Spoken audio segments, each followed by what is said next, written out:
This weekend, over 5 billion people will watch, play, or talk about football. That's more than half the planet, more than watch the news, more than scroll social media, more than argue about pineapple on pizza. But have you ever wondered who looked at a ball and thought, let's spend 90 minutes chasing this thing, believe it or not?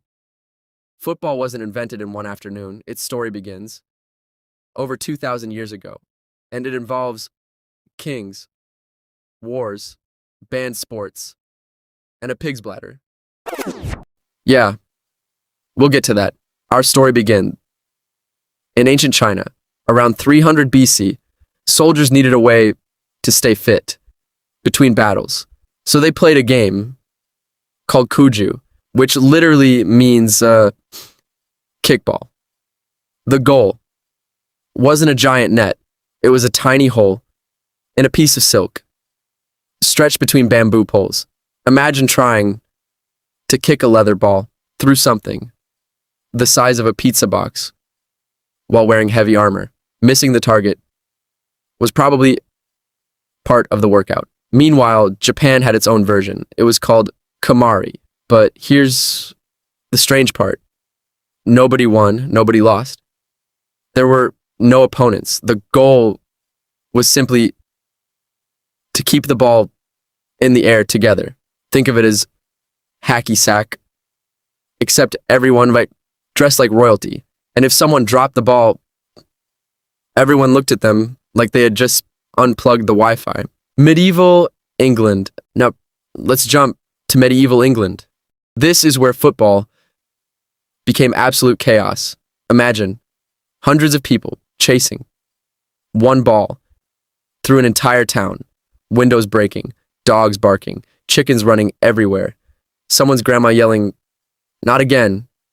Congratulations, you just witnessed medieval football. And the ball, it was often made from an inflated pig's bladder. Yeah.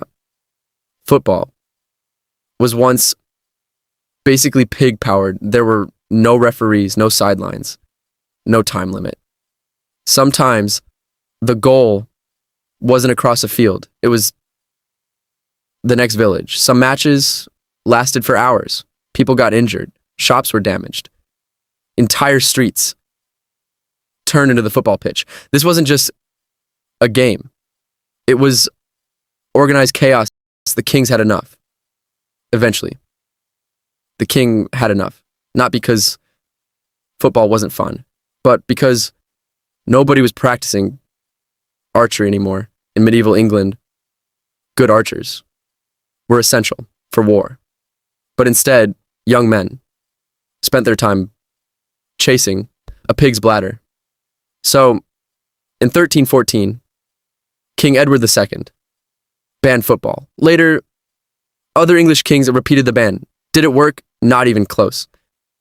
People kept playing, in secret, behind houses, in fields, anywhere they could.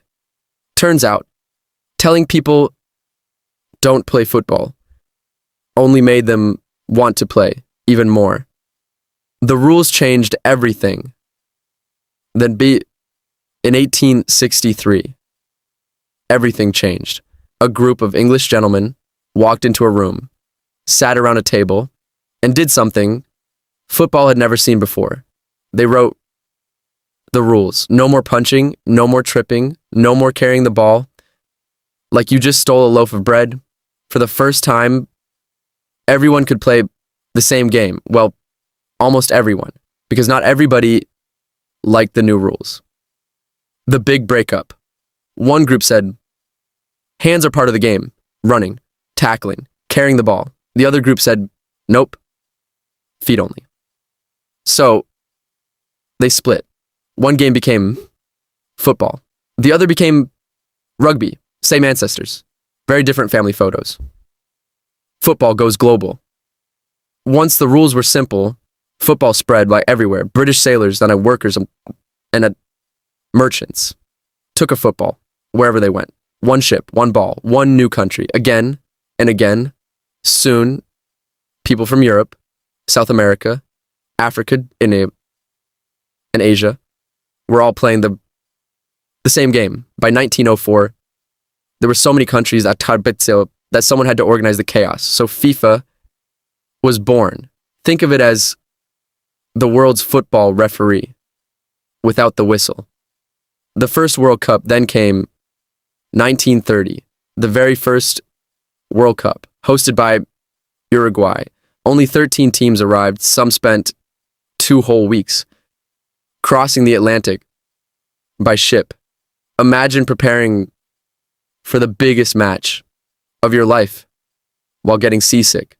Every single day, Uruguay won the tournament, and football became a global obsession. Why football won the world? But here's the real mystery. Why football? Why not baseball? Why not cricket? Why not rugby? Because football is simple. All you need is something you can kick, a real football, a bundle of socks, a plastic bottle, even a rolled up shirt. No expensive equipment, no fancy stadium, no special shoes. Just a little space and a few friends. That's why football didn't just become popular, it became everybody's game. Today, football is watched by billions. Players become global superstars. Entire cities stop moving for one match. People celebrate, people cry, people scream. At the TV, like the referee can actually hear them, and somehow it's worth it. Ending. Think about that. A game that began more than 2,000 years ago with soldiers kicking a leather ball, survived wars, survived kings, survived bands, survived centuries. Today, children on every continent still play it. Some on perfect green grass, some in dusty streets, some barefoot, some in million-dollar stadiums, different countries, different languages, different lives, the same ball. Maybe football didn't just conquer the world. Maybe for 90 minutes, it reminds us that we're all playing the same game.